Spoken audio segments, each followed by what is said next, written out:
خش هتجيبك هوب زي الفل كده. تمام.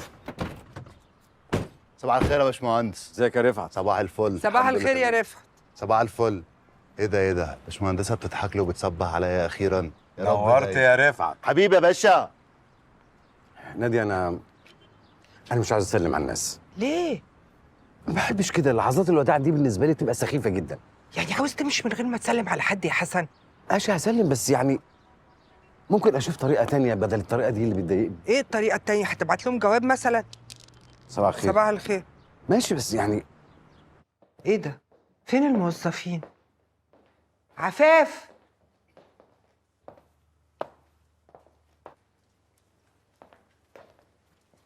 على قد ما احنا فرحانين ليك يا باشمهندس، بس بجد هتوحشنا. شاكر جدا يا عفاف. انا ما قلتش غير لعفاف.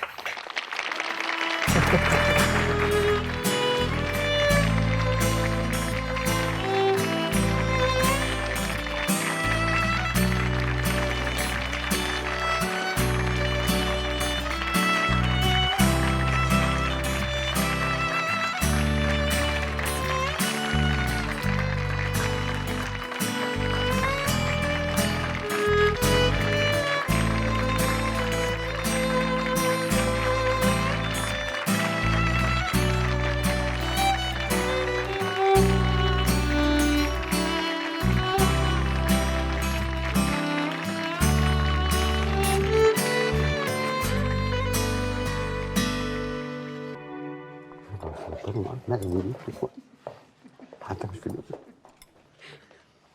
والله يا جماعه انا مش عارف اقول لكم ايه ومش لاقي كلام يعني يرد على جمالكم ومشاعركم الحلوه دي.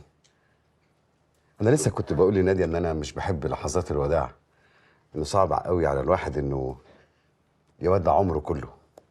انا قضيت معاكم وقت زي اللي قضيته مع اولادي بالظبط، وبعتبركم اهلي.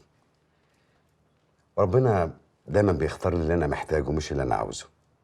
يمكن سبحانه عارف ان انا محتاج الخطوه دي دلوقتي، بس يعني انا مش همشي كل من هنا. انا سايب حته مني في وسطكم، خلوا بالكم منها ومحدش يزعلها، عشان اللي زعلها هزعله. ما تخافش، محدش يقدر. طبعا. حسن انت تستاهل اكتر من كده بكتير قوي ومن بدري.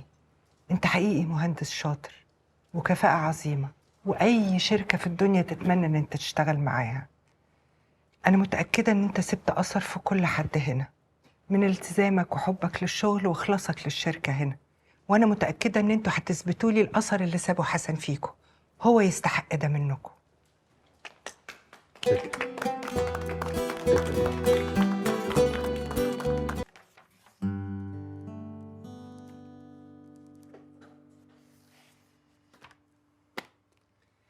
كده انا اخليت طرفك. هتوحشنا يا هندسة. حاسس ان انا مش عايز امشي يا نادي.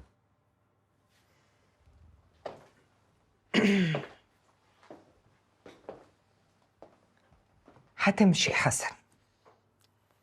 بصراحه ما مش عايز اسيبك. الوقت فات خلاص. انت عارف انا عندي 8 عيال وانت ال9. شايفاني ابنك؟ ابني وصاحبي، ولما بتداتي فيا بتبقى ابويا واخويا. انت كل دول. الكلام الحلو ده. أول مرة تقولي الكلام حلو كده. وفين؟ في الشركة. عشان انت اول مرة تكون في الشركة دي جوزي وبس. ما هو أنا لو أعرف كده كنت استقلت من بدري وأجيلك كل يوم وأنا جوزك وبس. طب تعالى لي كل يوم.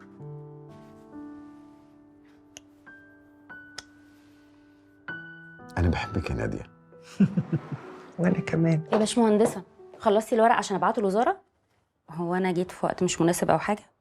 أنت دايما بتيجي في وقت مش مناسب يا عفاف. الورق اهو، بعتيه الوزارة. هو أنت عايزة يا عفاف معاكي هنا؟ اوعى تقولي انك هتاخدني اشتغل معاك. ده انا انسى ان انت تاخد حد من هنا، انسى. انا استحالة اسيب المهندسة. أنا كان قصدي أريحك منها والله. انا بحب عفاف ومرتاحة معاها. وانا ماليش غيرك يا باشمهندسه. وانا شكلي جيت في وقت غير مناسب يا باشا. صح. قولي لي، رمزي جه؟ لا.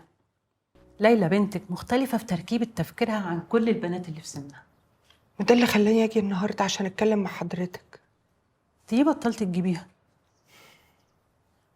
أنا عارفة السبب. من ساعة ما قلتلك خليها تدرس اللي هي بتحبه وانت اختلفتي معايا. معلش يا دكتوره، في امور انا ما اقدرش اقبلها، طالما في ايدي حاجه اعملها لازم اعملها. وبعدين هي قدام هتشكرني ان انا خليتها تدخل هندسه، اكيد انا اعرف مصلحتها اكتر منها. اوكي. طيب طالما حضرتك بتعرفي مصلحتها أكتر منها، ليه جاية تقولي إن في شاب في حياتها وإن هي معجبة بيه؟ عشان مش عارفه اتصرف، خايفه امنعها. بعدين ما اقدرش اكون عرفت واسكت.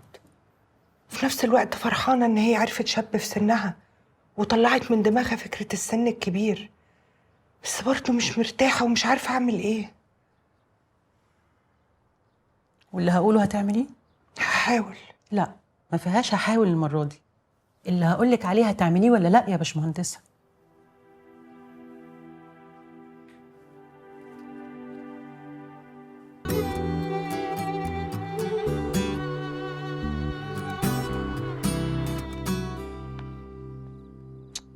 ممكن تنجزوا يلا بقى، شوفوا الساعه بقت كام ولسه ما خلصتوش الهوم ورك.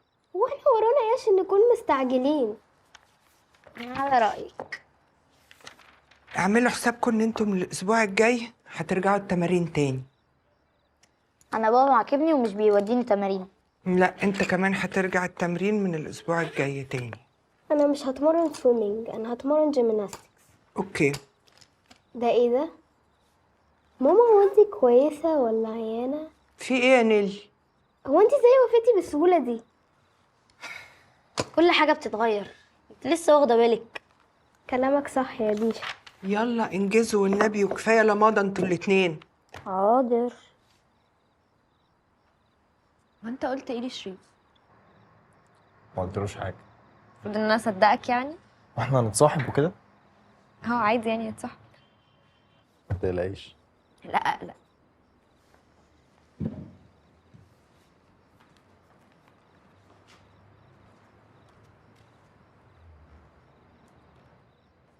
مراد ممكن تسيبنا لوحدنا شويه؟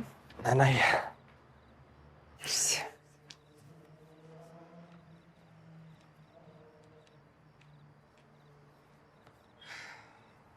هند.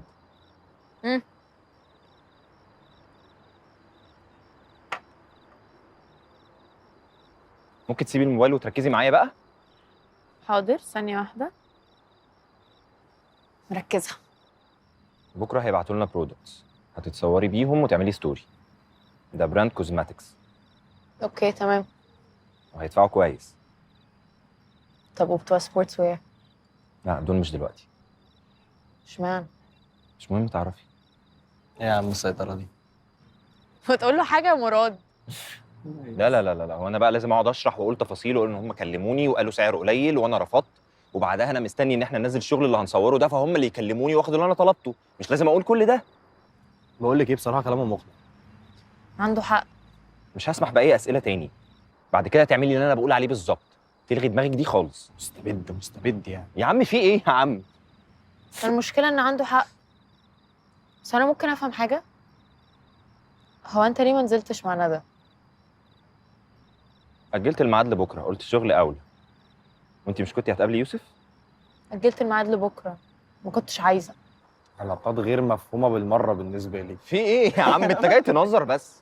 ما هو مش عنده حق مفهومين يا بصراحة. طاهر. وانت ما عندكيش غير الكلمه دي. عندك حق.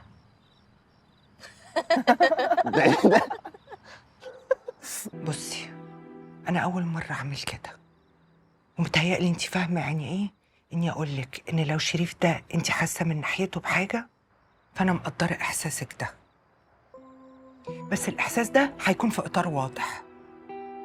يعني مش هتشوفيه لوحدك، عاوزه تشوفيه يجي البيت هنا يشرف وينور قدامي حوالينا مع اخواتك كلهم. اوكي؟ عاوزه تكلميه في التليفون تكلميه في الاوقات العاديه، مفيش بقى مكالمات نص الليل. ماشي؟ ماشي. انا في الاخر والله بعمل ده علشانك، مش بس علشاني، أنا مش هدفن راسي في الرمل وأقول إنك مش هتحبي، لأن ده طبيعي في سنك. بس أنا مش هقبل إنك تكدبي عليا تاني، أوكي؟ أنا وإنتي هنكون واضحين مع بعض، وزي ما أنا قابلة بوضح عمري ما كنت هستوعبه، فأنتي كمان لازم تقبلي بيه. أوكي؟ اوكي يا ماما. وتحترمي اتفاقنا مع بعض. ممكن؟ ممكن يا ماما. انا اصلا مش محتاجه اكتر من كده. انت فاكره ان انا لما بكدب عليكي ببقى مبسوطه؟ بالعكس، ده احساس سخيف جدا. بس حضرتك اللي بتضطريني اعمل كده. وأنا مش هعمل كده تاني. ممكن بقى تكلميه تخليه يجي عشان نقابله؟ هو مراد اللي قالك صح؟ مراد ده طلع أعقل واحد في البيت ده. شكرا. ادي الجمايل بس. في إيه متجمعين كده ليه؟ علي وصل. بجد؟ مساء الخير. مساء الخير، الحمد لله على السلامة يا حبيبي. علي.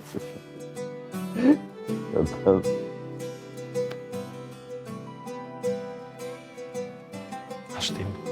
دول هما كام يوم يعني؟ بس وحشتني. هو انا ممكن اقول حاجه؟ طبعا. يا جماعه احنا مهما حصل بينا مستحيل نفضل زعلانين من بعض للاخر. إيه ده؟ بجد.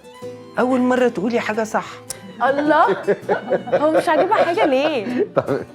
طب ايه رايكم بقى نتعشى سوا كلنا؟ نعمل برجر؟ نعمل برجر. مفيش برجر بالليل. مفيش برجر بالليل.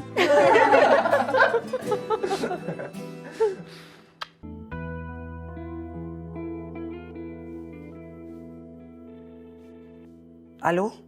أيوة يا فريدة، أخبارك إيه؟ أنا الحمد لله، بس كنت عايزة أسألك على حاجة يا نادية. هو شذا ورمزي كويسين؟ يعني دلوقتي في بينهم شوية مشاكل، بس إن شاء الله كلها تتحل. بتسألي ليه؟ لا، كنت عايزة أتأكد بس من كلام قالهولي يحيى. هو يحيى بيقولك إيه؟ بصي، أنا محتاجة أقعد أنا وإنتي نتكلم. ممكن أعدي عليكي بكرة؟ ماشي يا حبيبتي، تنوري. خلاص، هشوفك بكرة ونتكلم. باي باي. باي باي. في حاجة؟ لا مفيش. طاهر، هما بيكلموكي ليه؟ ما انا قايل لهم. ما ترديش. ما ردش ايه اللي يغيروا رايهم؟ مفيش الكلام ده. ممكن شويه ثقه بقى. هو بتتكلموا عن ايه؟ من النهارده يا انكل طاهر بقى مسؤول عني فنيا. بجد؟ ومش كده وبس، ده كمان خلينا مدي عقد. هتروحوا في داهية انتوا الاتنين. في اسرع وقت يا طنط. أنا هكلم إيهاب وهبة بكرة. لا من فضلك ما تعمليش كده يا شاذة، احنا مش هناخد لهم قراراتهم. حاضر يا رمزي. واعملي حسابك بكره هعدي عليكي بعد الشغل تلمي كل حاجتك ومش هترجعي هنا تاني. على فكرة لسه في وقت ممكن تغير قرارك. بلاش عبط بقى. هو بصراحة أنا مش عارفة يعني كنت هعمل إيه لو أنت كنت قلت لي مش هينفع. ما بقيتش عارفة أعيش من غيرك. أنا بقيت بحبك بجد.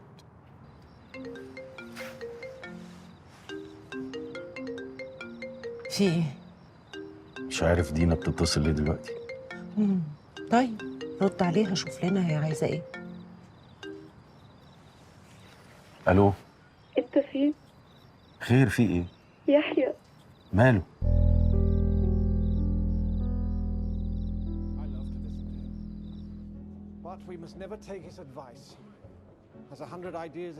دخلتي سينما آخر مرة إمتى؟